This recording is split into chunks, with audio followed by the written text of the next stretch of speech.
My name is Eddie.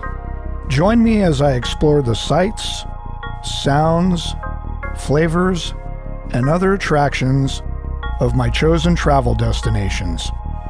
I'll take you to the places I go, introducing you to people as well as the local cuisine and culture, and some history. This is Eddie on the Go.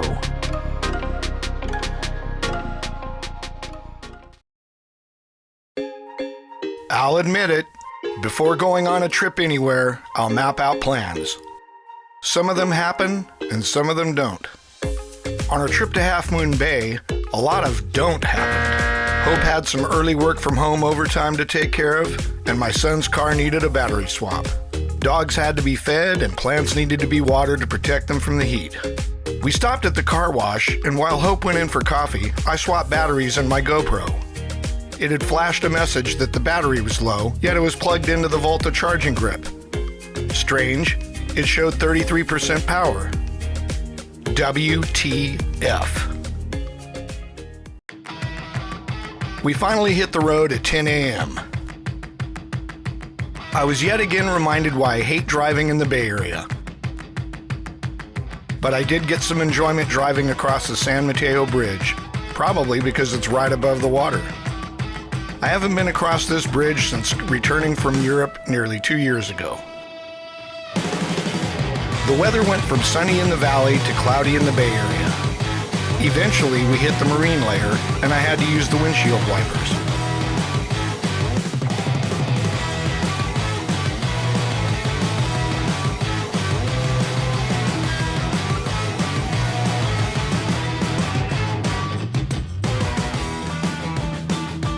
Although it was a very windy road, my favorite part of the journey was La Honda Road, a beautiful scenic drive through the redwoods from Portola Valley to San Gregorio.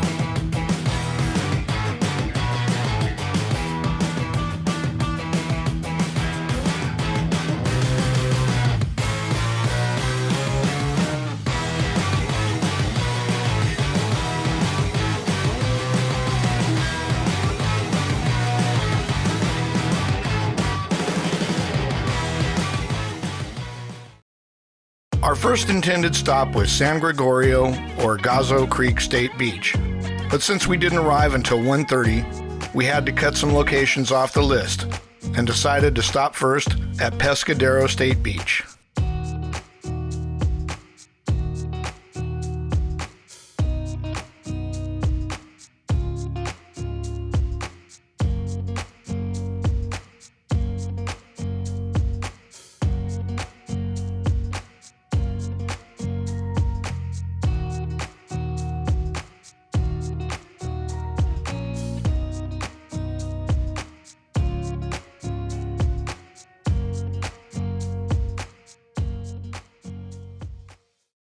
We were disappointed that the Lighthouse is having lead paint removed, a project that is expected to take 2 to 3 years.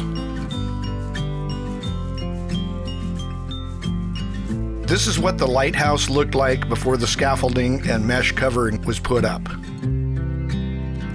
The lighting on the Lighthouse was changed to LED some years back, and the grounds now serve as a hostel.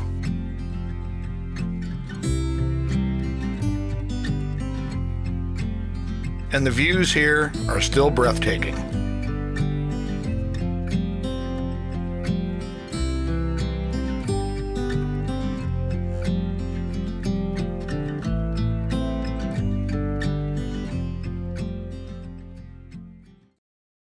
After visiting the Lighthouse, we learned that the beaches only accept cash, which we didn't have. So we decided to head up North Highway 1 to Half Moon Bay and spend some time on Main Street, browsing the shops and admiring the buildings. First thing, we stopped for a brew and an elk burger at Sacrilege Brewery and Kitchen.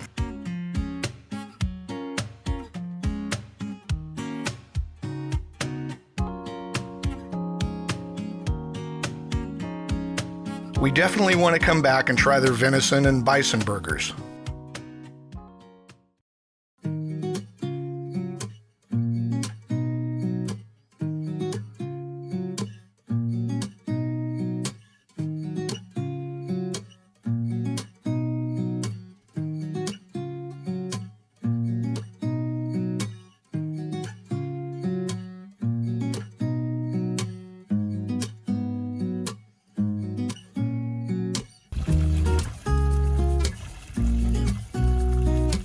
After exploring on my own and recording some clips, I caught up with Hope at Luz Luna Imports, a gift shop with a mission. Born of a desire to help the Guatemalan widows left by Hurricane Stan, it has expanded to support indigenous artisans from all over the world and carries a wide range of women's, men's, and children's clothing, jewelry, textiles, folk art, and more. Hope bought a couple of items from this lovely shop.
Hope had found another gift shop, Nasturtium. It had some very nice crafts made with items from and inspired by the sea.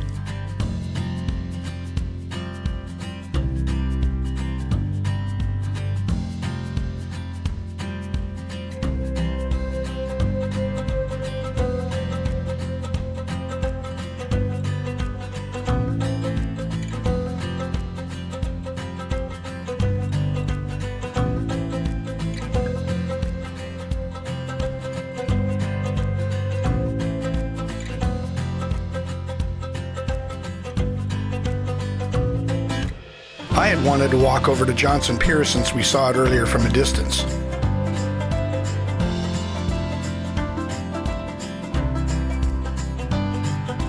There were people fishing down at the end of the pier. I looked at the boats and the birds before walking back to find Hope.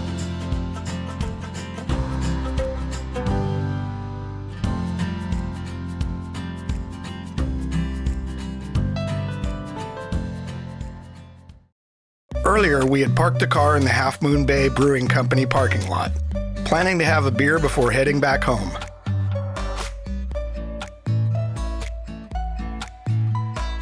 It was nice to relax by the fire pit for a while as we enjoyed our glasses of Hefeweizen. Eventually, we had to fuel up for the return home. We look forward to coming back and visiting some of the places that we didn't have time for on this weekend day trip. Maybe we will in September when we make our California coastal run. Will we see you then? Like and subscribe for notifications for when those videos come out. Until then, Eddie on the go. And Hope. Out.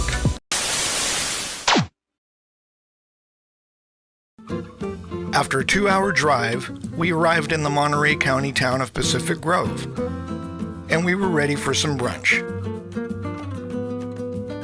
Hope's Google search directed us to Winston's Brunch Place, located inside the old Winston Hotel. This casual and intimate little gem of a restaurant serves breakfast and brunch specialties, as well as burgers and baked goods from 8 a.m. to 2:30 p.m. I had their Eggs Benedict and a couple of mimosas. Winston's has an outstanding menu and excellent service. Now we're ready for our first stop on our list.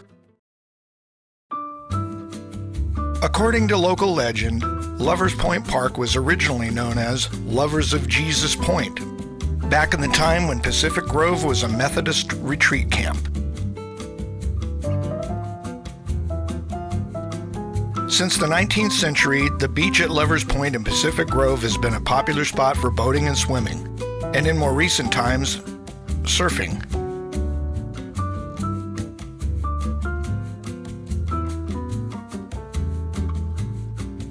The park has become one of the town's favorite locations for picnics, plein air painting, and scenic photography.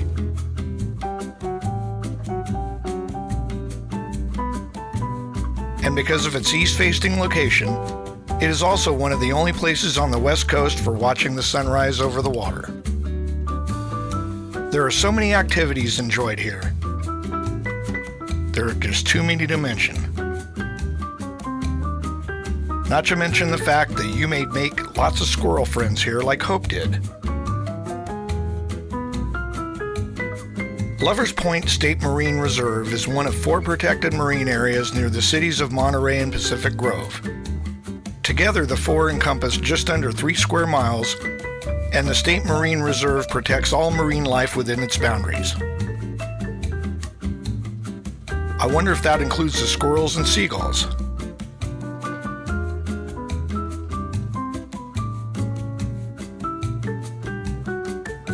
Beginning in the 1940s, gardener and adventurer Hayes Perkins single-handedly transformed a once poison oak-infested ocean bluff in Pacific Grove into a stunning carpet of fluorescent purple magic carpet ice plant, which is a key feature of Perkins Park.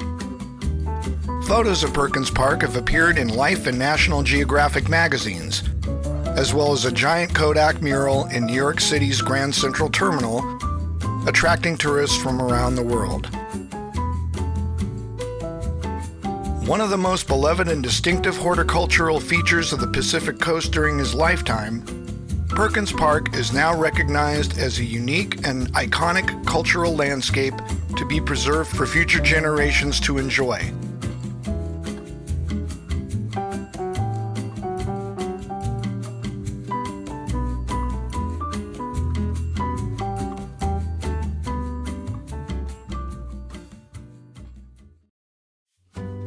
Our next stop on the tour is Point Lobos State Natural Reserve. There is so much beauty here among the rocks and waves, I'll let the video do the talking.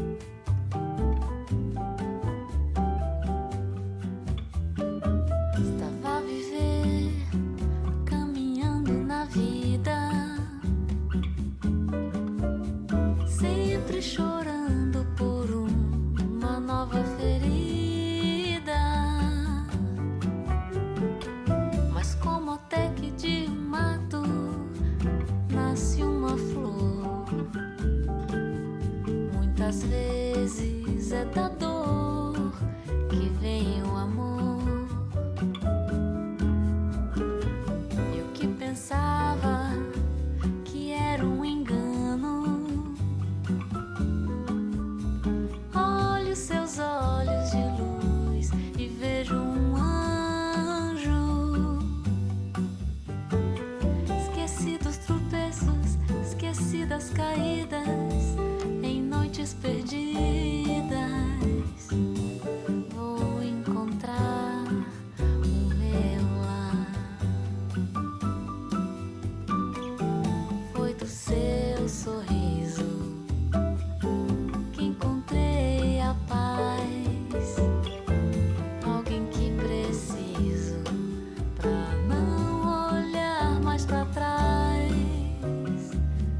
Foi do seu sorriso que encontrei a paz. Alguém que preciso pra não olhar mais pra trás. We hope you've enjoyed the video. If you are liking this content, please consider liking the video and subscribing to this channel. And comments are always welcome.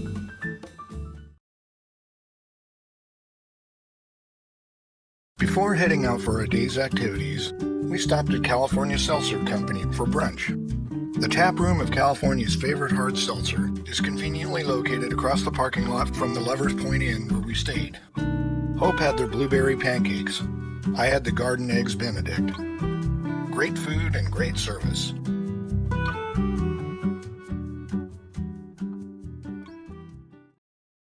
"17-Mile Drive" is a scenic road through Pebble Beach and Pacific Grove on the Monterey Peninsula, much of which meets the Pacific coastline and passes through famous golf courses, mansions, and scenic attractions, including the Lone Cypress, Seal Rock, and the 5,300-acre Del Monte Forest of Monterey cypress trees. The drive serves as a main road through the gated community of Pebble Beach. Inside this community, non-residents have to pay a toll to use the road. Like the community, the majority of 17-Mile Drive is owned and operated by the Pacific Beach Corporation. The 17-Mile Drive is a 17-mile-long scenic loop having 5 primary entrances. The main highway entrance at California State Route 1, as well as the entrances in Carmel and Pacific Grove.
Cannery Row is the waterfront street bordering the city of Pacific Grove, but is actually in the new Monterey section of the city of Monterey. It was once the site of a number of sardine canning factories, the last of which closed in 1973. The street name, formerly a nickname for Ocean View Avenue, became official in January 1958 to honor John Steinbeck and his novel Cannery Row. In the novel's opening sentence, Steinbeck described the street as a poem, a stink, a grating noise, a quality of light, a tone, a habit, a nostalgia, a dream. There is even a small plaza honoring the area's most famous former resident.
Designed by cartoonist Hank Ketchum, creator of the Dennis the Menace cartoon who was also a resident of nearby Carmel, the playground bearing the character's name features slides and other playground structures, including a rock climbing wall, pipe tunnels, a maze, an old steam engine, a skateboard park, baseball field, and a lake for pedal boating. The park is popular for birthday parties, picnics, and barbecues.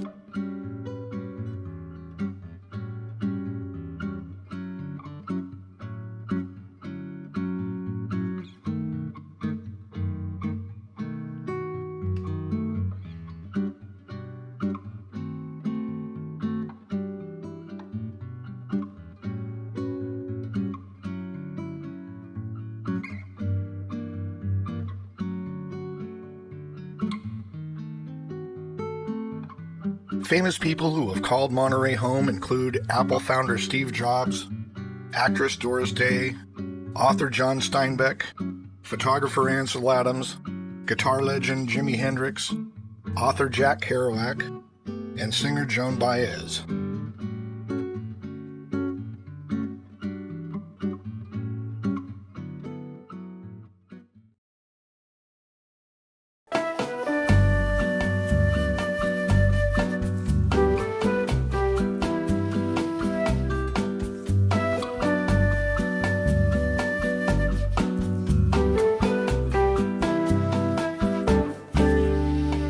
This is Eddie on the Go.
And I'm passing to the lake.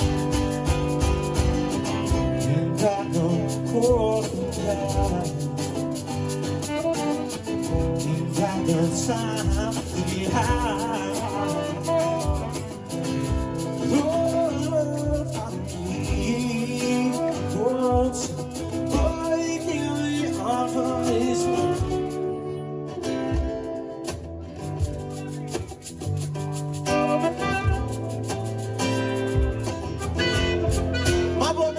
On the sax for you.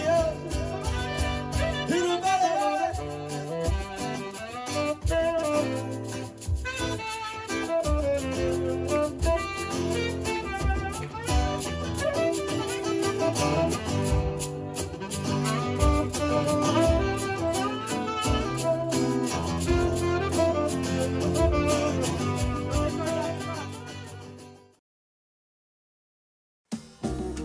Today we have a busy day plan that includes a little beach combing, watching marine animals, a visit to Mission Carmel, and a drive to Big Sur.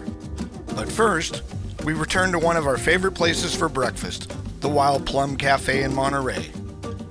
Owner Pamela Burns has provided fresh, organic, and sustainable American bistro dishes for the community and visitors since 1999, working with area farmers and serving local organic coffee.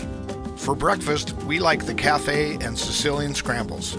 The staff is very friendly and attentive, and it's no wonder that the Wild Plum Cafe has been a local success story for 25 years.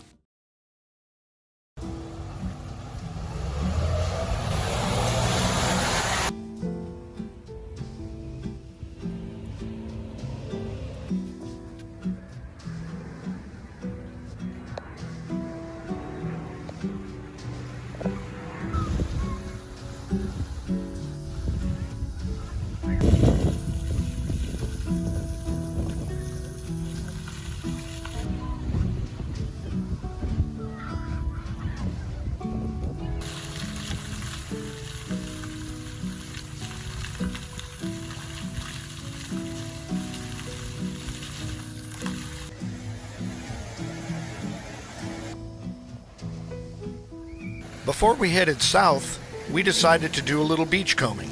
Well, Hope did anyway. She likes to collect shells and sea glass for her craft making projects. I just like to breathe in the fresh sea air and take in nature's beauty.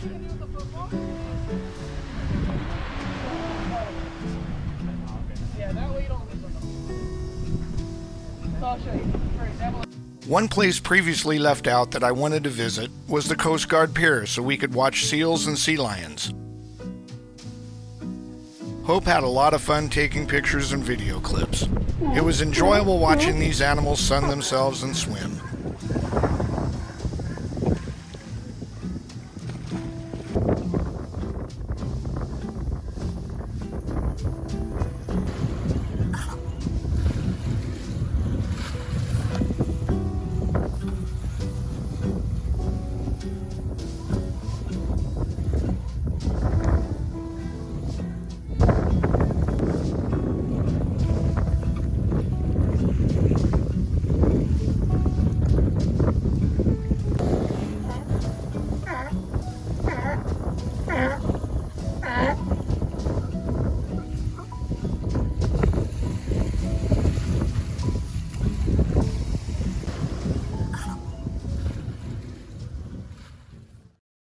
The Cathedral of San Carlos Borromeo is the oldest continuously operating parish and the oldest stone building in the state of California. Built from 1791 to 1794, it is the oldest and smallest serving cathedral in the United States, along with the St. Louis Cathedral in New Orleans, Louisiana. It is also the only existing Presidio chapel in California and the only existing building in the original Monterey Presidio.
After the Basilica Museum and before driving to Big Sur, we needed a break and some refreshment. We decided to stop at the bohemian-style Barmel, which has quite the laid-back atmosphere.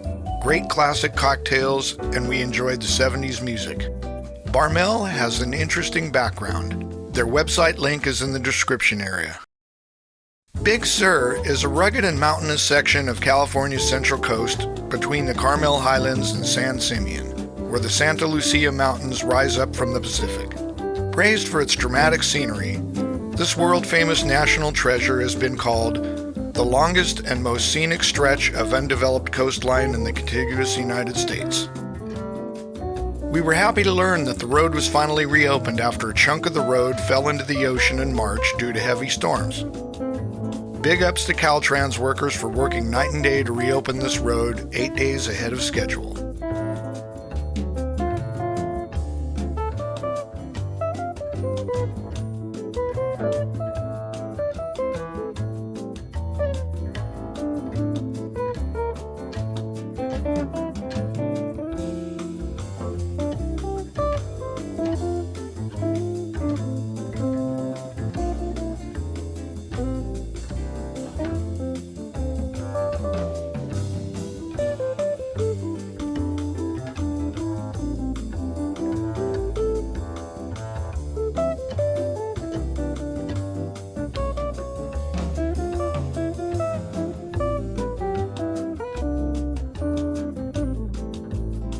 Of the many stunning views in this long and beautiful route, my favorite spot was a vista overlooking McWay Falls.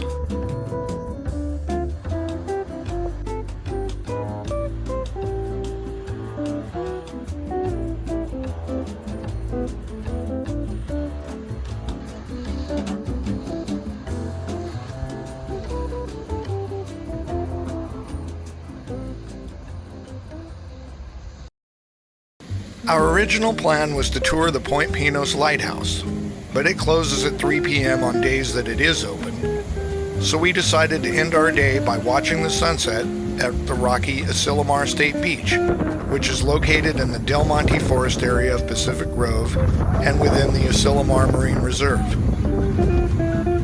Hope did more beach combing, and I enjoyed being mesmerized by the crashing waves as I recorded a time-lapse of the sunset with my GoPro and recorded other footage on the iPhone. So it is here that we will close out this episode with that time-lapse.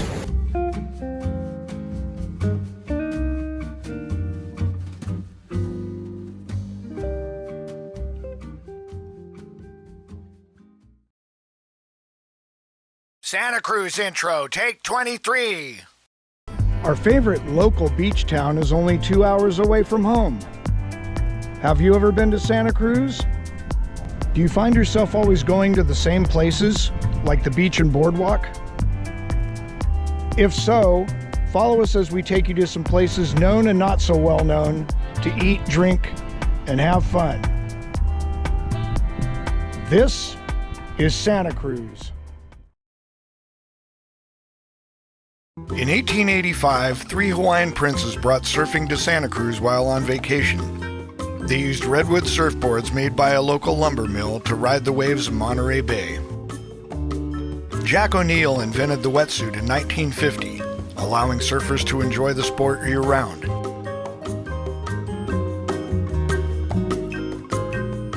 The Santa Cruz Surfing Museum, located in a former lighthouse, has exhibits exploring over 100 years of surf culture.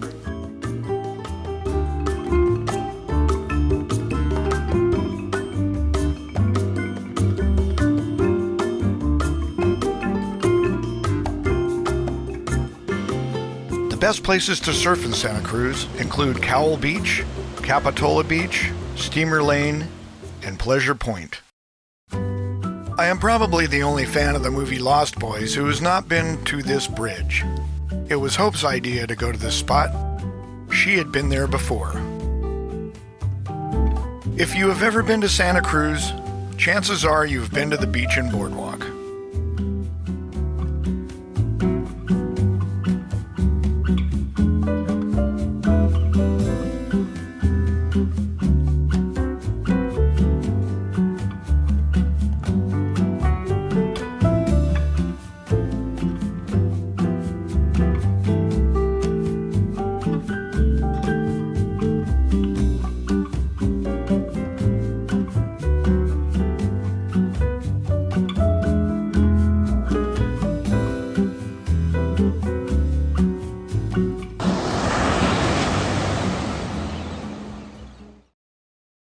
up of over 2,070-foot Douglas fir pilings driven 21 feet into the ocean floor, the wharf was 2,745 feet long. The Santa Cruz Wharf was actually the sixth wharf, but none were able to serve deep water ships, so the current municipal wharf was constructed in 1914.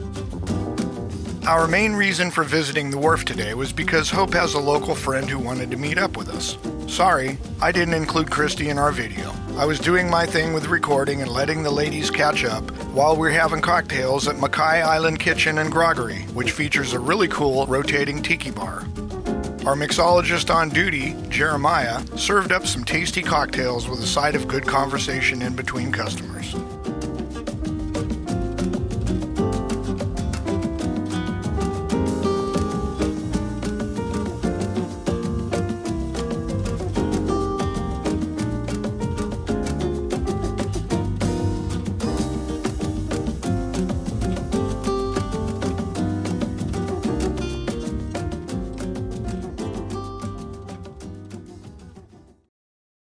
Check-in time. I found a great deal on Airbnb at Seaside Inn and Suites, which is conveniently located near restaurants and an ice cream shop I'll mention later. One of the many remodeled old properties in town, Seaside Inn and Suites is updated, clean, and stylish, with a comfortable bed, and that coffee machine in the office. 10 of 10 recommend.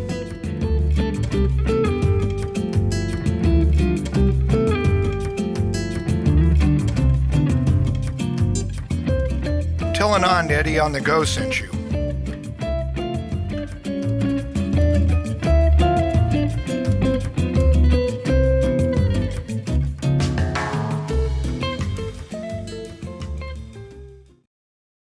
I also highly recommend the nearby Santa Cruz Diner, which is open 24 hours for your dining pleasure.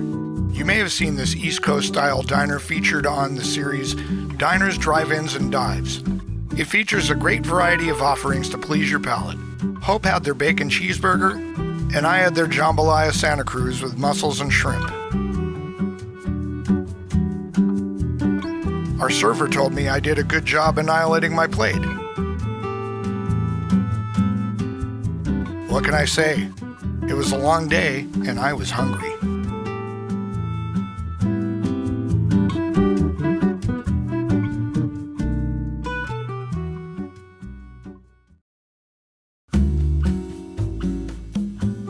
After filling our bellies, we headed for nearby Capitola to walk off some of those calories. We visited the Pier,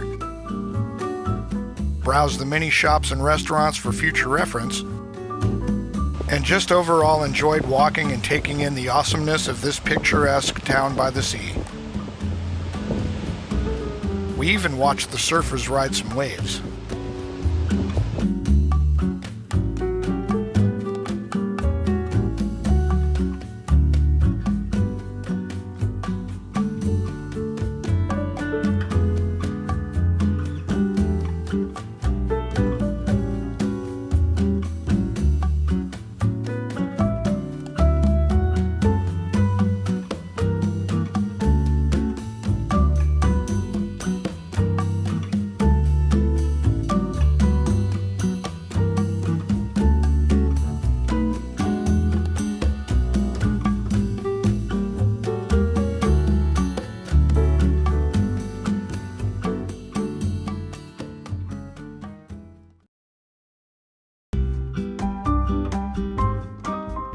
Santa Cruz, Day 2.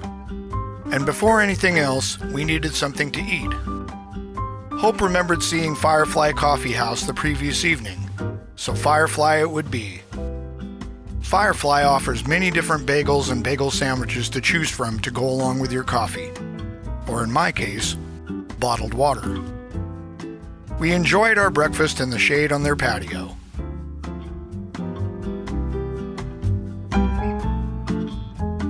What a great way to start off our day.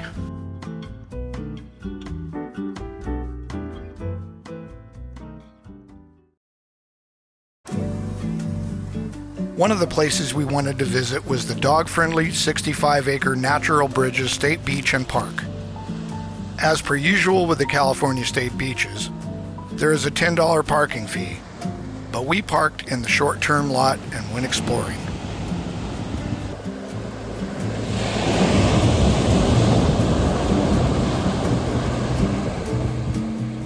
You might get lucky and see seals, otters, or even migrating whales. We didn't. But we saw a lot of birds on those natural rock formations.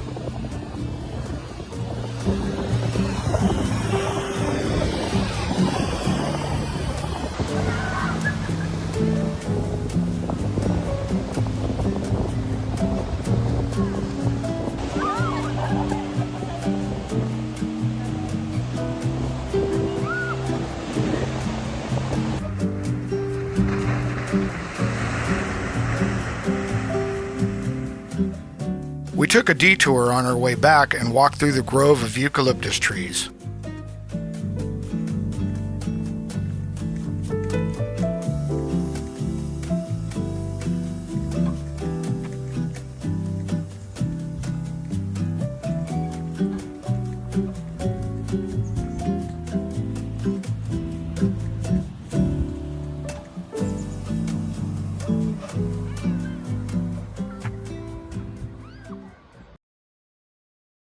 I always like to visit the missions whenever possible.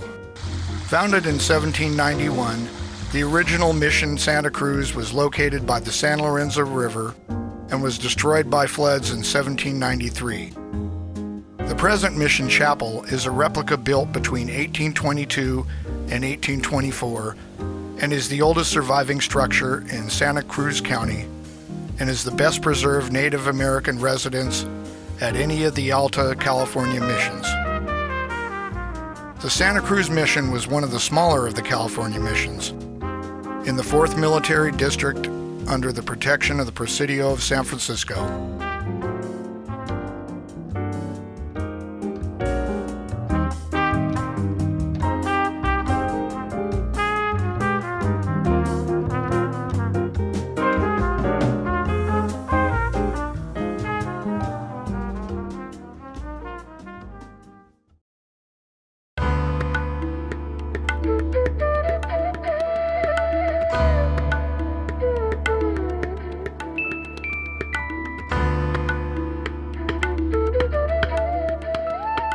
Another must-see in Santa Cruz County was the Land of Medicine Buddha Retreat Center, which you can find at the end of a narrow winding road through the redwood forest near the small town of Soquel.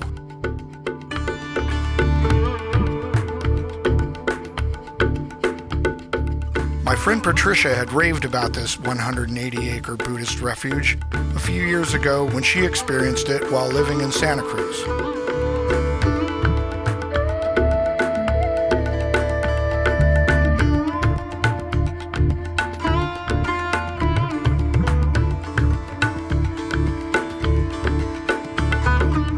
The center offers innovative secular education, including retreats, sacred sites, wellness programs, a primary school, end-of-life care, natural trails, and more.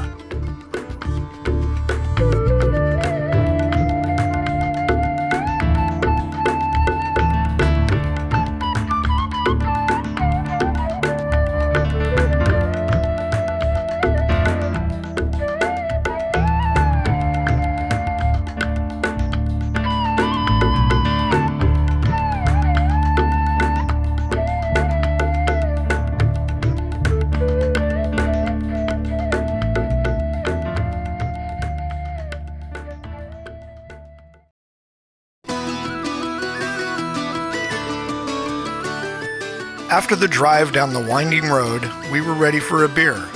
So after getting back into Soquel, we found Sir Froggy's Irish Pub to drink a couple of semi-local brews.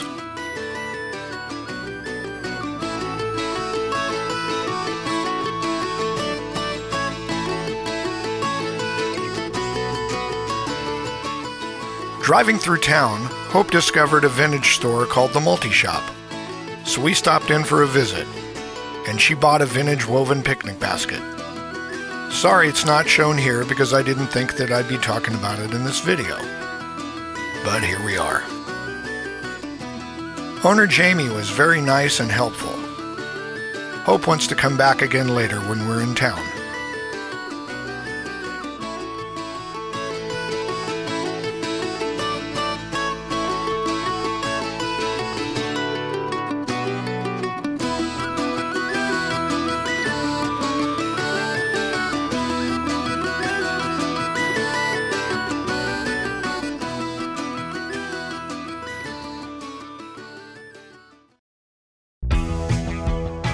When we saw this sign, there was no way we could pass this place up without stopping and having another beer. Salud!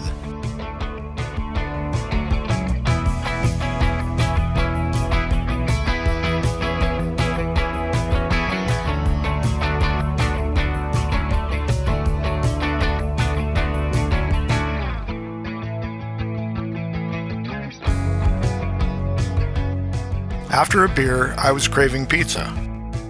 As luck would have it, this restaurant was in the same parking lot. Also, as luck would have it, it didn't open until 5 p.m., which was 2 hours later. Maybe next time.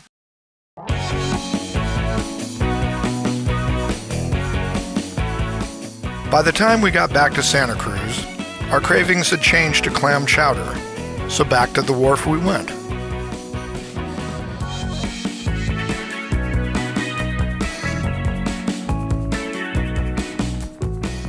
That clam chowder bread bowl hit the spot, and that sourdough bread, I couldn't get enough of that.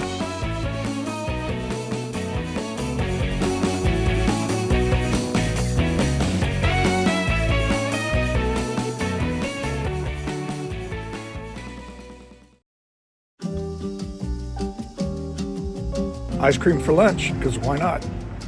The next morning, we checked out of our room and revisited Mary Ann's ice cream shop. Who cares if it was only 11:30 a.m.?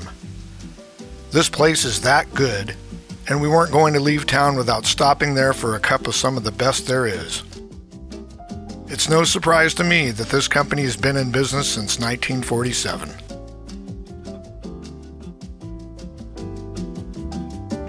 Best ice cream ever.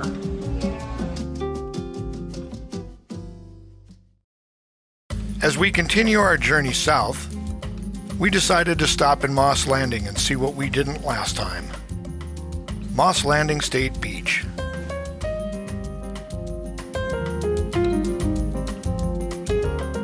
That's quite the steep sandy hill you have to climb over to and from the parking lot, but the view was worth it.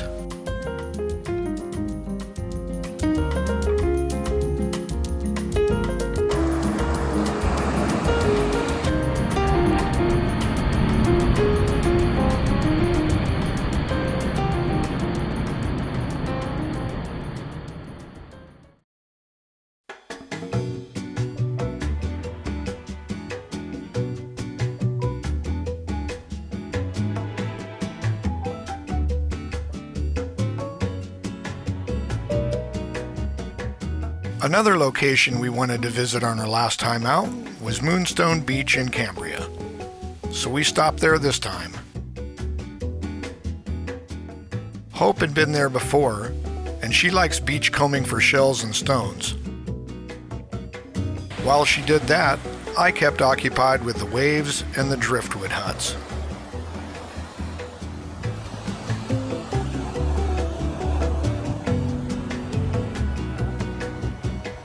I often see them at beaches, but I think Moonstone Beach holds the record. It was quite a sight, seeing them lined up all down the beach like that.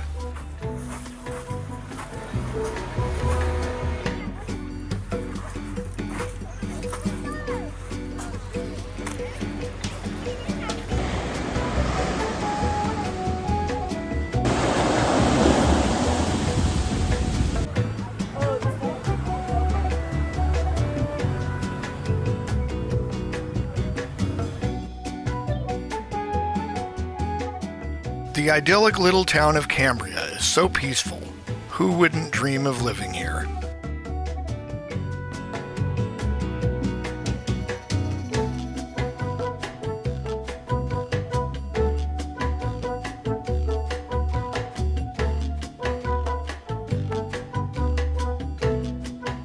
We walked around for a while, then paid a visit to Cambria Coffee before driving the remaining half hour to our next destination.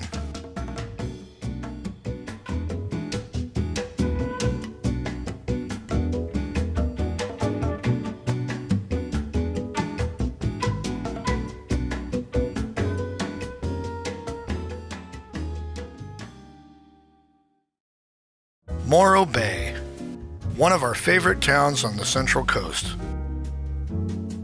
Somehow, even though I was searching for Airbnbs only a day in advance or less, and pet-friendly ones at that, I seemed to luck out on price, quality, and location.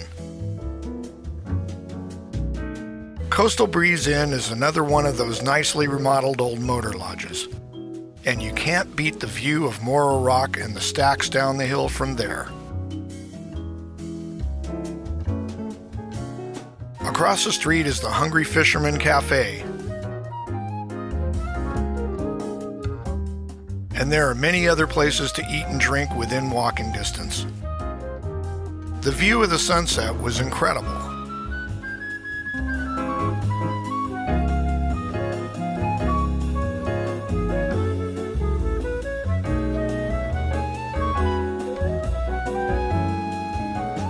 After enjoying that, we walked down to one of our favorite new finds in town, the Siren Rhythm and Booze, a bar and performance venue which has hosted an incredible array of concerts on its stage.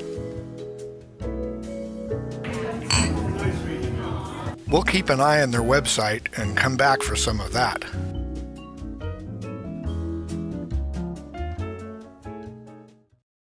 Day 3 draws to a close, and so does this video. We hope you have enjoyed coming along for our 3 days in Santa Cruz and our bonus stops on our journey southward along the Central California coast. Let us know what your favorite places are in Santa Cruz down in the comments. In our last episode, we made an obligatory stop at Santa Cruz Beach and Boardwalk, watched some surfing, visited the Santa Cruz Surfing Museum, stopped at the Santa Cruz Mission, spun the prayer wheel at a Buddhist retreat, had delicious cocktails at a rotating tiki bar, spent time at some state beaches, and enjoyed some delicious food and ice cream. Today, we leave Santa Cruz and visit stops on our drive down the Pacific Coast Highway and the 101 to the city of Ventura. Join us, won't you? This is Eddie on the Go.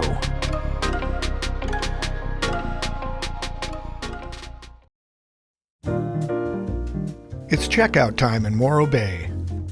An empty office. Where's the manager? Hello? She finally came out and I had to sign a form for the inclusion of our black house panther, ZZ. Signed and paid the pet charge, then it was time to hit the road again. But first, we spent a little more time enjoying the view.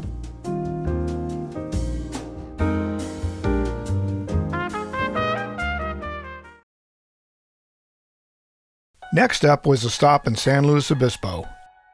We wanted to get out of the car for a while, and that's when we happened to stumble upon Cheng Park while driving around the downtown area.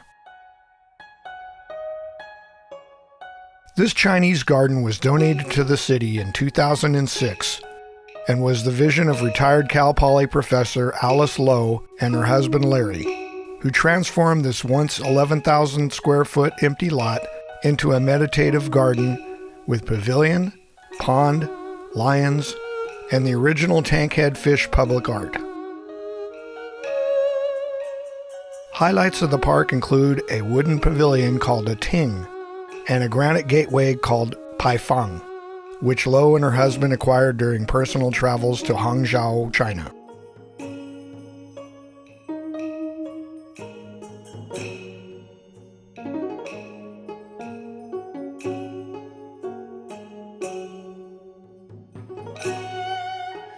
Cheng Park was built in honor of the contributions of the Chinese laborers who settled along the creek starting in the mid-1870s.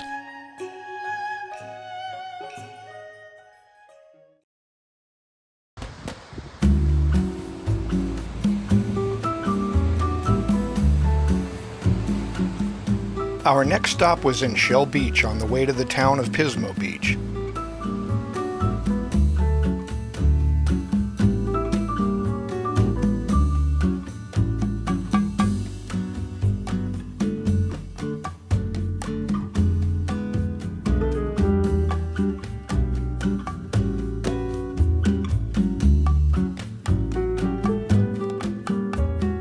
Hope was confused about the location of an inn we stopped at last time we came through. The Cliffs Hotel and Spa was an even nicer property. The one we were looking for doesn't have a pool, but the Cliffs had that and more.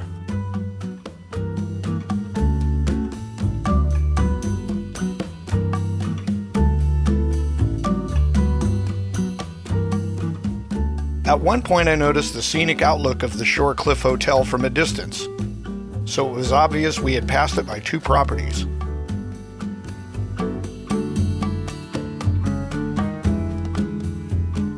Hope had wanted to sit in their big swinging lounge chair, but it was no longer there. There was also some exterior construction happening on the sea side of the building, and we walked down to their outlook platform to enjoy the views.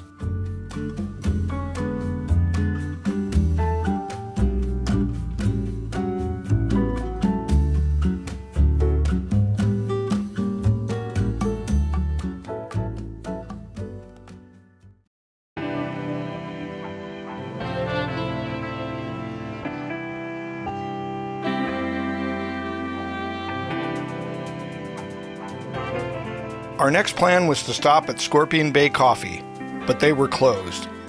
Strange, as it was 1 o'clock, but maybe they dipped out for lunch.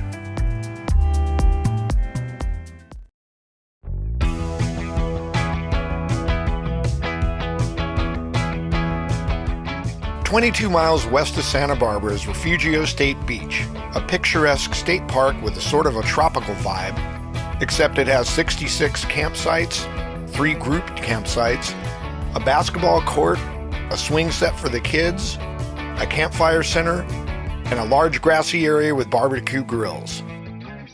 We would have camped here if I had known about it in advance. Camping is $35 a night.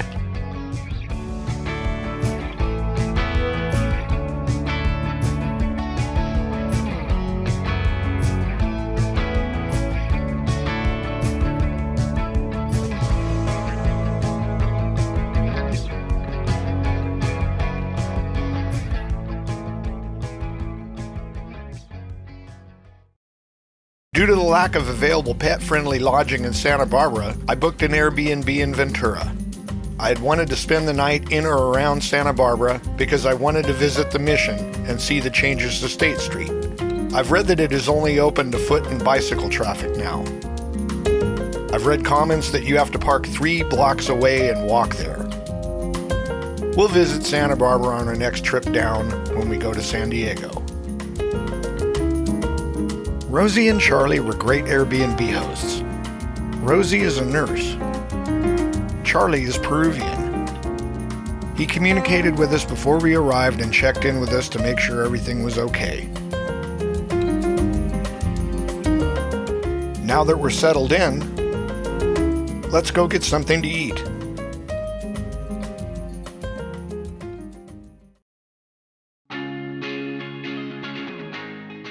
The family-owned Spencer McKenzie's Fish Company got its start as a fairground and festival concession trailer back in 2007, with events such as the Ventura County Fair, and quickly became famous for its giant tacos and delicious homemade salsas. Today, its brick-and-mortar restaurant at 806 East Thompson Boulevard is a popular spot for its world-famous fish tacos, ceviche, and more, all crafted with healthy ingredients. Delicious. I enjoyed one of their giant fish tacos and liked it so much I had to try their giant shrimp taco as well, and washed it down with a locally brewed Limetura Mexican lager from Transmission Brewing Company. What a perfect pairing.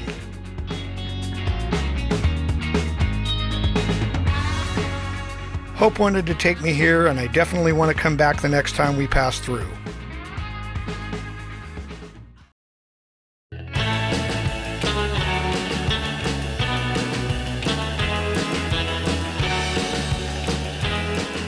What luck that the Ventura Pier was in walking distance from Spencer McKenzie's.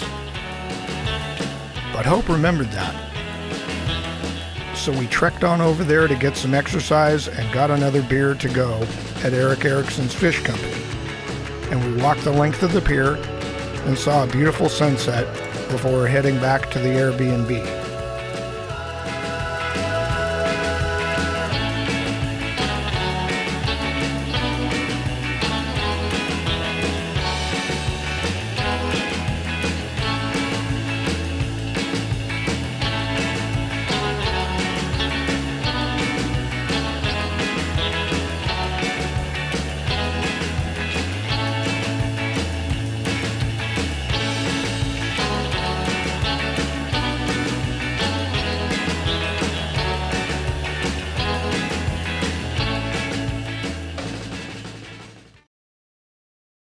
Morning comes, and it's time to check out of Rosie's Airbnb.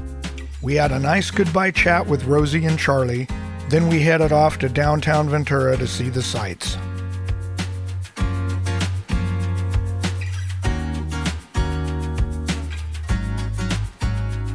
One of my must-see locations that I had to visit on this trip was the Mission Basilica of San Buenaventura. Originally intended to be the third of the Alta California missions and planned for 1770, it was finally founded in 1782.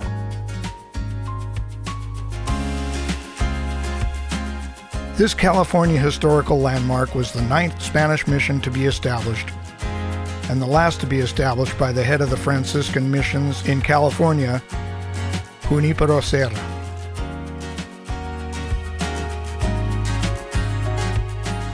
The original church burned down in 1773 before the mission was completed, and it was finally rebuilt in 1812.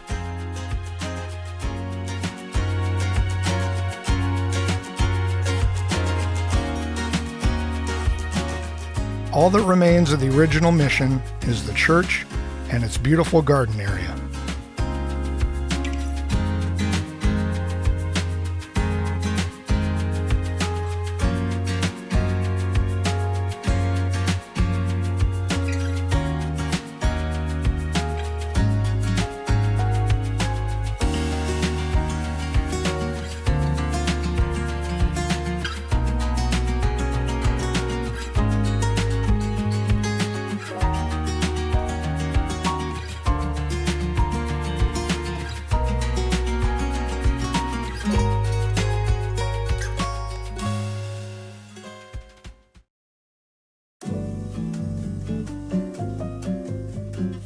As the Mission Basilica grounds are in the historical downtown district, we didn't have to get back in the car yet.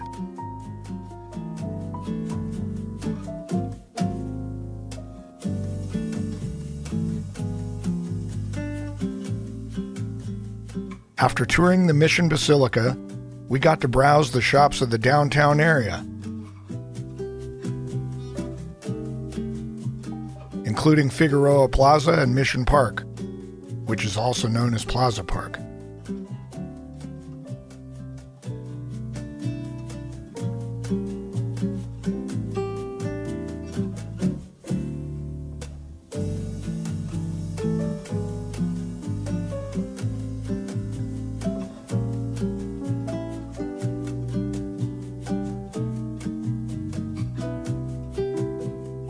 We hadn't yet eaten, so when we saw what Pirano's had to offer, I thought that was the perfect time to get something to eat.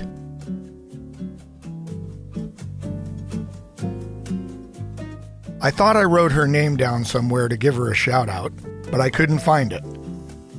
But when I mentioned I was recording for my YouTube channel, one of the female staff let us dine in the patio, even though they weren't open for full service yet, so I could do my thing. So whoever you are, thanks again.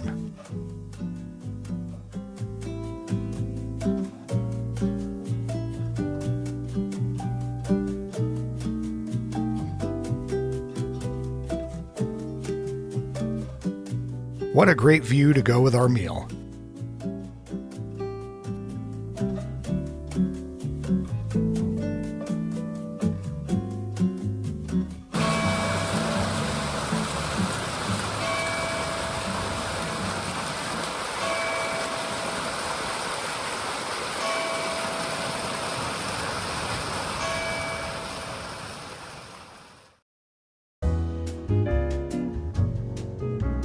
We spent the rest of our time in downtown Ventura, looking at the well-preserved historical homes and other buildings,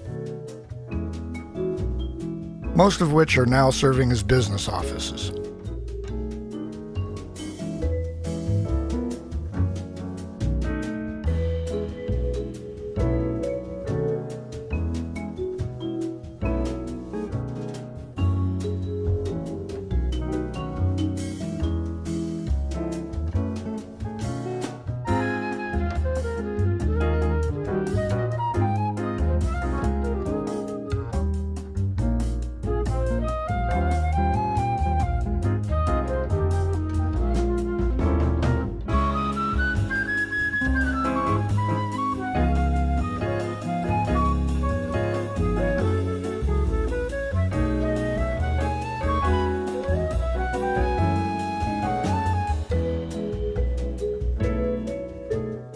Okay, we've seen enough.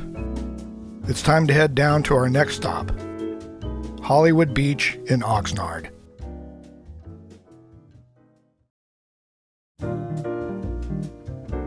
We parked at the end of the street and walked down to Hollywood Beach.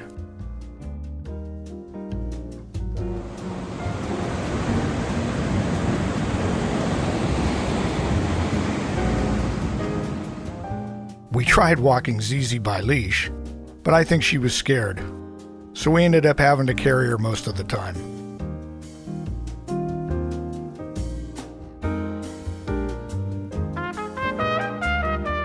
Hollywood Beach is a beautiful area bordered by a lot of big and expensive homes. It was early on a weekday, so we practically had the beach to ourselves.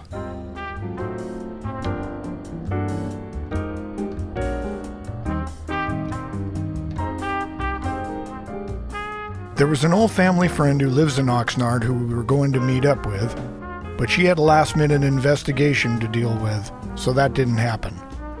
So we made one more stop before heading down to Los Angeles at Channel View Park by the Channel Island Harbor. I wish I had gotten more footage there.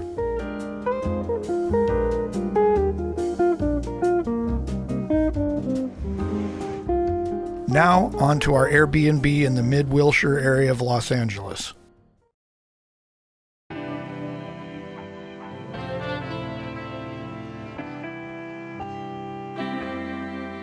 In our next episode, we will give you a proper tour of the French Gothic Revival house that was our Airbnb for the night.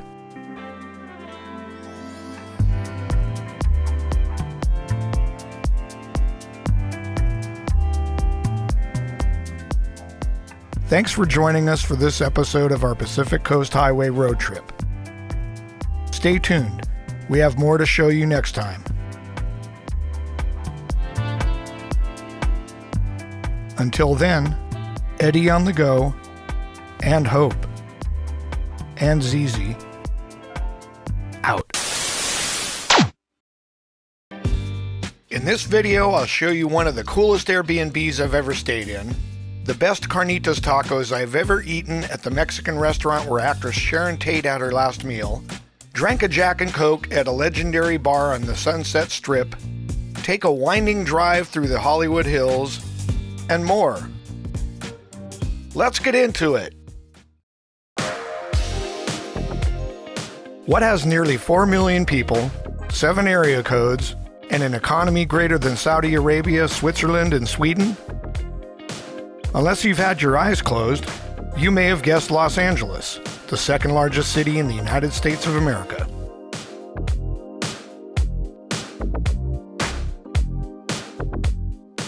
Our Airbnb is located in what I think is referred to as the Mid-Wilshire district. The home is owned by a woman who works in the entertainment industry. In fact, on the morning we checked in, she had an informal meeting on the patio with a young producer who mentioned having an upcoming project in development for Warner Brothers. This elegant converted 1925 church rectory in French Gothic style features original stained glass windows and unusual architecture. The home and beautiful garden create a sense of timelessness and peace in the midst of the city. As its Airbnb listing also says, we are awed by its beauty and almost spiritual sense of quiet. Free street parking is available by permit. Excellent restaurants and museums are within walking distance, and it's equidistant from the beach, Hollywood, hiking, and downtown LA. Hope found the house on Airbnb when we were looking for a pet-friendly accommodation for our night in LA. The photos in the listing do the house more justice than my video clips, so I will include it in the description area for those who might be interested in staying when in the area.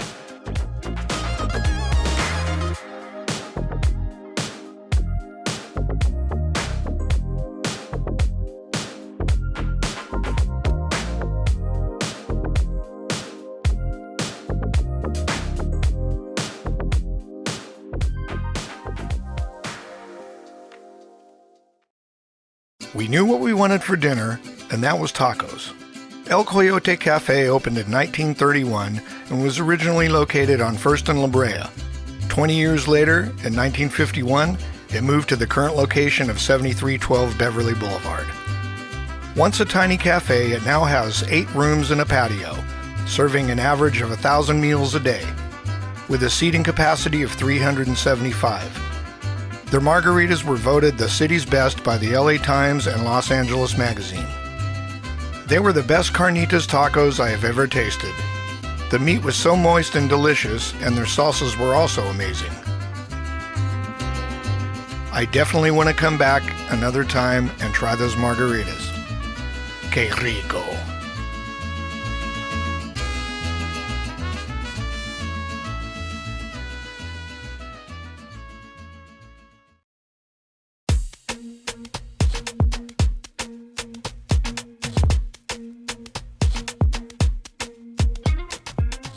After dinner, we returned to the Airbnb and wanted to walk to a liquor store and buy some beers and end our evening relaxing on the patio. Thanks to all the construction, what we thought would be only a 30-minute walk would be at least twice that.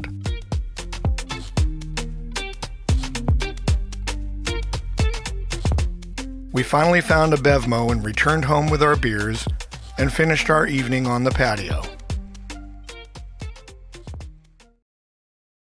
Morning, checkout time. We made a brief stop at the nearby Cafe Willow to get our Java fix.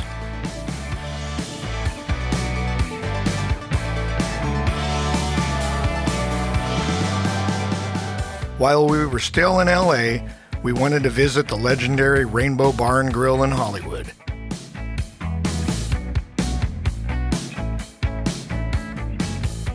I hadn't been to the Rainbow since 1987. And I knew some things had changed there.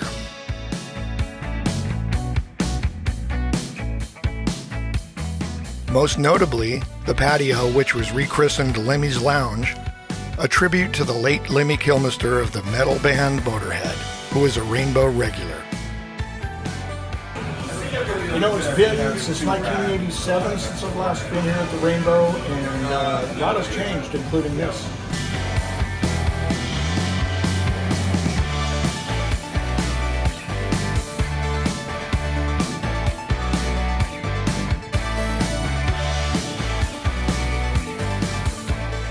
After recording an obligatory pose with Lemmy's statue, I ordered Hope and I a couple of Jack and Cokes, now known at the Rainbow as the Lemmy. Owner Mike Maglieri Jr. was doing his paperwork at the next table and overheard me talking about the murals on the walls of the nearby buildings. I said the artist was okay, but no Robert Vargas, referring to the world-renowned artist from Boyle Heights. I asked, isn't his mural of Eddie Van Halen located behind the Guitar Center store down the street on Sunset? He said it was, so we thanked him and headed out to go visit the mural.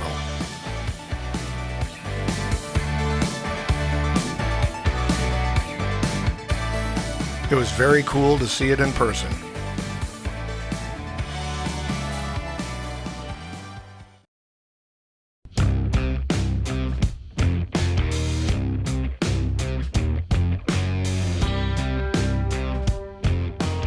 My next order of business was to find an Airbnb in Santa Monica for the night. I found an old refurbished hotel across the street from the beach and got everything sorted with the host. Now we were free to take a drive into the hills.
It's been fun, LA, but it's time to head for Santa Monica. We were supposed to get together with a musician-producer friend of mine, but he had his schedule mixed up. Better luck next time. We were also invited to stay the night with my cousin who lives in Encino, but her son, and then also her daughter, came down with COVID, so we decided to move on to Santa Monica next. Here are some previews from next week's episode. If you're enjoying the journey so far, please consider subscribing to this channel to get a notification when our next videos drop. Until next time, Eddie on the go, hoping's easy too, out. This is the 3rd Street Promenade, a pedestrian mall esplanade, shopping, dining, and entertainment complex in Santa Monica's downtown area. It draws people from all over the greater Los Angeles area and originally opened as the Santa Monica Mall in 1965. It's a great place for people watching and enjoying some of the city's street musicians. This is Eddie on the go. It's been fun, LA, and now we move on to Santa Monica. This popular resort town is west of downtown Los Angeles, has a diverse economy, and is home to names such as Hulu, Activision Blizzard, Universal Music Group, and the film company Lionsgate. From its origins as an 1839 land grant to the Sepulveda family to its incorporation as a city in 1886, Santa Monica developed into a seaside resort during the late 19th and early 20th centuries. We checked into our Airbnb at Ocean Luxury Lofts and Suites and got settled in. This old but refurbished property has a beach view, is directly across the street from Camera Obscura, and next to Joe's Pizza. Oh, and it sits right on top of the Whaler Bar and Grill. More on that later. Look at the height in this shower track, man. Watch your head. What a view, right?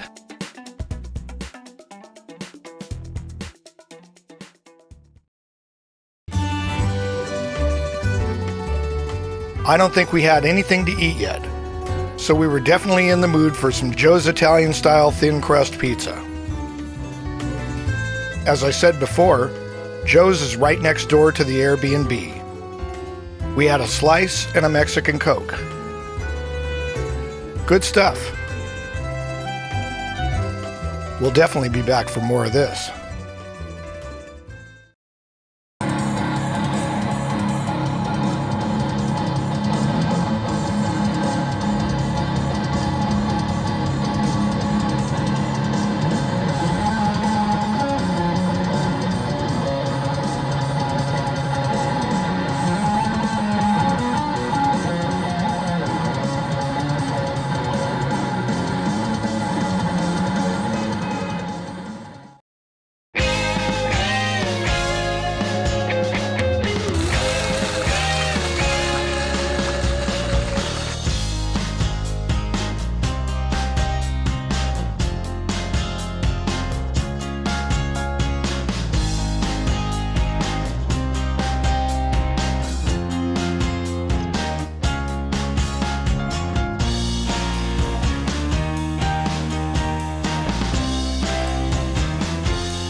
It had been another long day,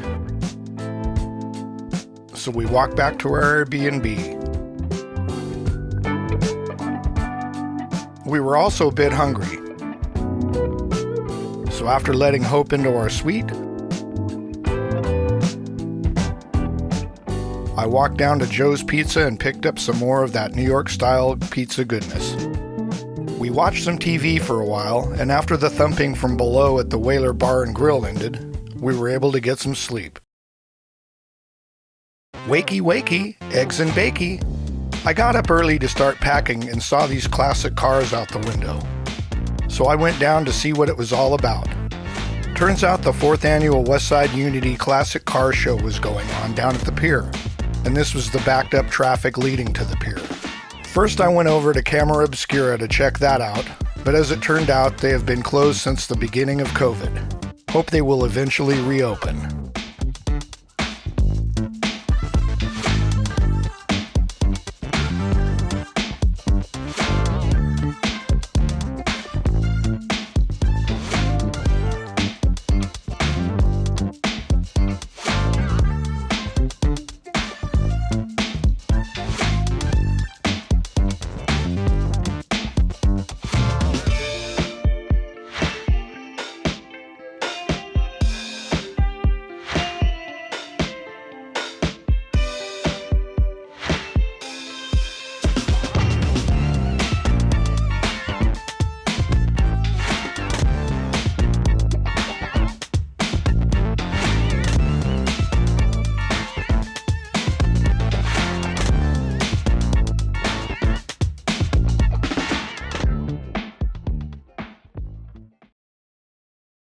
The Venice Canal Historic District lays within the LA suburb of Venice and is noteworthy for its man-made wetland canals, built in 1905 by developer Abbott Kinney, whose vision was to recreate the appearance and feel of Venice, Italy.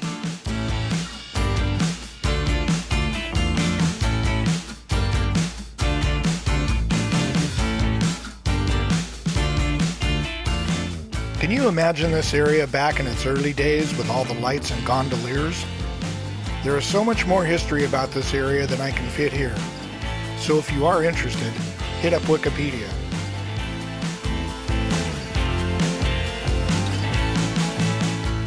Lesson learned. Never park your car in an unfamiliar area without dropping a pin in the map. We did get to see some cool murals in Marina del Rey though. I had more footage of Venice Beach, but leave it to me to somehow lose it.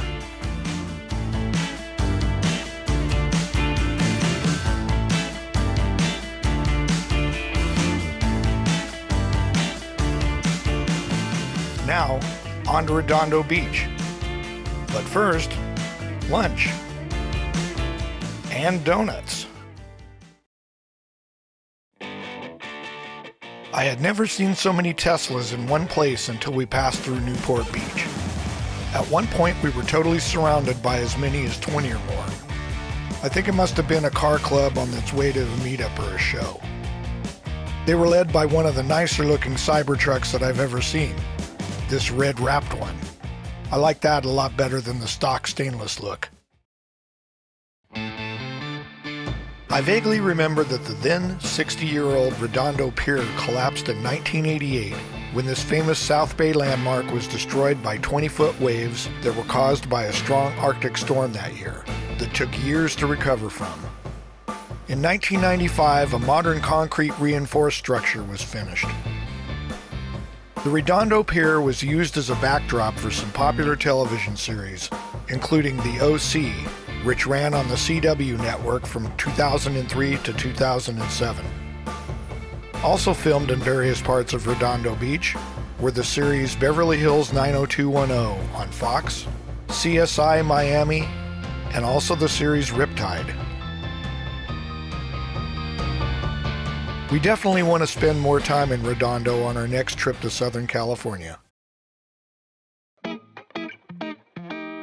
As much as I would have liked to have stopped at Newport Beach this time, that was off track since we had to cut our trip short.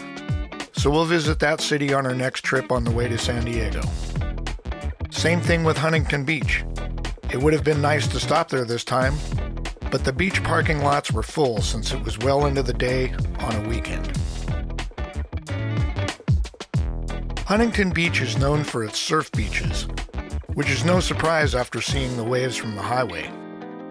It is also known for its long pier and its International Surfing Museum. Huntington Beach Central Park will also be another place we will visit when the time comes, as well as the Bolsa Chica Ecological Reserve. As for now, we'll settle for what we can see from the highway.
So here we are at Laguna Beach.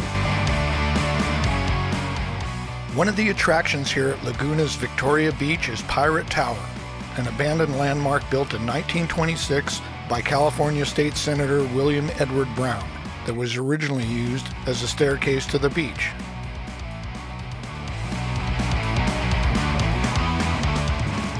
A main objective, or shall I say hope, for this visit was to see the infamous and viral Karen, who lives in one of those houses right there, which she inherited from her mother.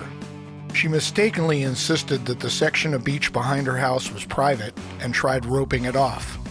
Guess the huge fine finally shut her up.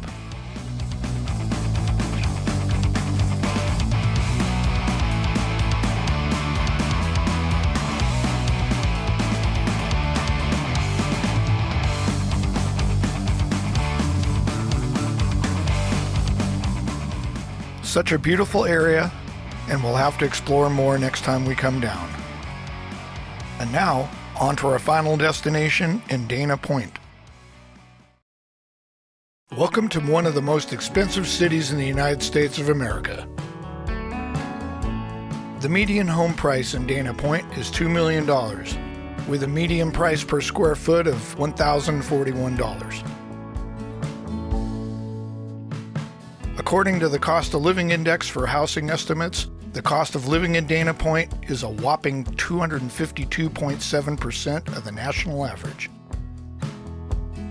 With its marinas and eclectic boutiques, Dana Point is a jumping-off point for dolphin and whale watching cruises.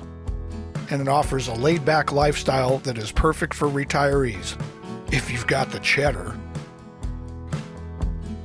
We hiked up to the trail to the top of the bluff to catch this bitchin' view of these big houses under construction that remind me of something out of a Telemundo narco series.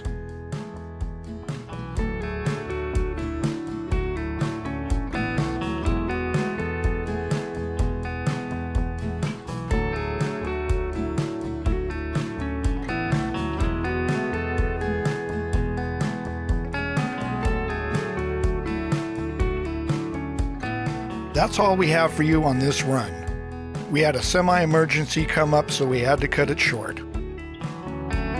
Next time, we'll actually make it down to San Diego and spend more time in Newport and some of these other places.